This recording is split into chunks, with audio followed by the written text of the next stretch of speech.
La CCI de Quimper-Cornouailles vient de voter mardi dernier en faveur de la création d'une CCI départementale dont le siège sera implanté à Brest. Cet événement n'est malheureusement qu'un épisode dans le triste feuilleton qui voit la Cornouaille et Quimper, sa capitale, se faire piller peu à peu, en silence, par une métropole brestoise qui aspire, concentre et, si j'ose dire, fait son marché au détriment de tous les territoires finistériens. Je veux vous dire, parce que notre patience en Cornouailles a des limites, que nous ne sommes pas dupes. Nous ne sommes pas dupes de la tournure que prend cette métropolisation d'équilibre. On aurait pu s'attendre à ce qu'une nouvelle métropole, qu'il est devenue quand même par le fait du prince, qu'elle soit partageuse, généreuse, soucieuse de son environnement immédiat. Franchement, ça n'a pas l'air du tout d'être le cas. Ce n'est d'ailleurs pas toujours forcément de sa faute. Il y a des logiques administratives dans le fonctionnement de l'État et des institutions qui lui sont liées, qui poussent en ce sens et donnent une sorte de prime à la métropole. Et donc il ne s'agit pas ici de se plaindre, de se lamenter, nous voulons juste dire stop, refuser le fatalisme et engager un mouvement de résistance. C'est à nous, élus de Cornouailles, qu'il appartient de le faire, aux côtés des citoyens et du monde économique. Or, que constatons-nous depuis plusieurs années ? Brest est tout simplement en train de dépouiller Quimper de ses centres de décision, et ce n'est pas une vue de l'esprit. Cela se fait progressivement, au coup par coup, sournoisement, dans une espèce d'indifférence générale. Je dis stop. Il n'y a aucune raison pour que la métropolisation brestoise entraîne l'assèchement de la Cornouaille.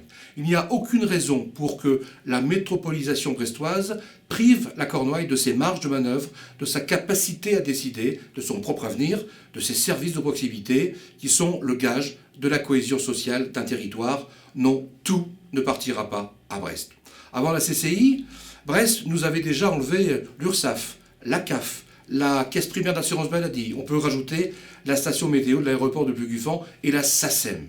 À Quimper, nous dit-on, il y aura une délégation de la CCI. Quelle chance nous avons, délégation, antenne, ces mots ont une signification si on les accepte, si on s'y résout. C'est que l'on admet, que l'on ne maîtrise plus véritablement son destin. Ce n'est pas mon genre. Alors, à quoi devons-nous nous attendre demain? Que devons-nous craindre pour notre aéroport, l'aéroport qui n'est plus dans l'espace Schengen? Que devons-nous craindre pour notre ligne TGV, notre hôpital, notre base d'hélicoptères de la sécurité civile, qui va faire ses bagages et sans prévenir personne se laisser happer par les lumières de la métropole? Tout cela n'est pas acceptable et je ne l'accepte pas. Devenir une métropole engage, oblige. Cela implique de se montrer à la hauteur des grandes et des larges responsabilités qui deviennent les vôtres, sans esprit de clan, sans esprit partisan.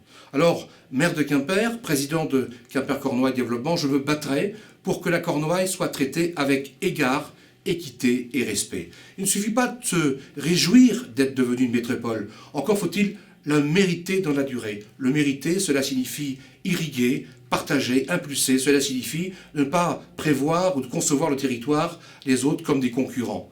La métropolisation est une démarche souhaitable, que nous avons d'ailleurs soutenue, mais elle doit être conduite dans un esprit très différent de ce que nous voyons aujourd'hui dans le Finistère. Alors moi j'ai milité pour qu'il y ait un équilibre est-ouest au niveau de la Bretagne. Je suis favorable à une métropole d'équilibre à l'ouest breton, pour l'ensemble de l'ouest breton. Une métropole qui rayonne, pas qui absorbe et qui siphonne. Un équilibre harmonieux entre le sud et le nord Finistère. Brest n'arrivera jamais seul, Quimper non plus. Si naturellement les centres de gravité se déplacent, un aménagement du territoire concerté doit contrebalancer ces automatismes. Alors je viens de demander à M. le préfet du Finistère de réunir la métropole, QCD, le département, la région Bretagne, les chambres consulaires, pour qu'enfin soit mise sur la table la question centrale de l'aménagement du territoire du Finistérien, les yeux dans les yeux. Et je vous invite donc tous à partager cet engagement parce que nous avons énormément de qualités et nous avons des atouts. Et nous le prouvons quotidiennement, autant que nous sommes. La mobilisation est en marche. Merci de votre attention.